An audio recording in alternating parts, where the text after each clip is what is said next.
Γαλακτοκομεία, τυροκομεία.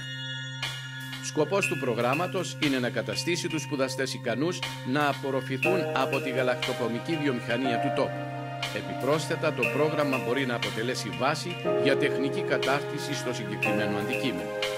Τόσο η πρακτική όσο και η στοχευμένη θεωρητική εκπαίδευση σε θέματα γαλακτοκομείας, τυροκομείας, σε συνδυασμό με τη συνεχιζόμενη ανάπτυξη του κλάδου, αποτελούν εχέγγυα για την επιτυχία του προγράμματος και της γρήγορης εργοδότησης.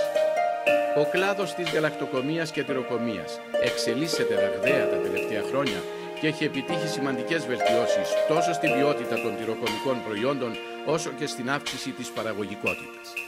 Η κατοχύρωση του χαλουμιού, η αύξηση των εξαγωγών, καθώς και η δημιουργία μικρών μονάδων παραγωγής και βιοτεχνιών βοηθούν στην ανάπτυξη του επαγγέλματος και πρόσβαση σε άμεση εργοδότηση. Τα εξαιρετικά, ποιοτικά αλλά και δημιουργικά προϊόντα, τα οποία παράγονται με παραδοσιακές διαδικασίες και τρόπους παρασκευής στη γαλακτοκομική και τυροκομική βιομηχανία, η αυτοματοποίηση της παραγωγής μέσα από την αξιοποίηση των ηλεκτρονικά ελεγχόμενων μηχανημάτων έχει δημιουργήσει μια νέα εικόνα για το σύγχρονο χώρο εργασίας.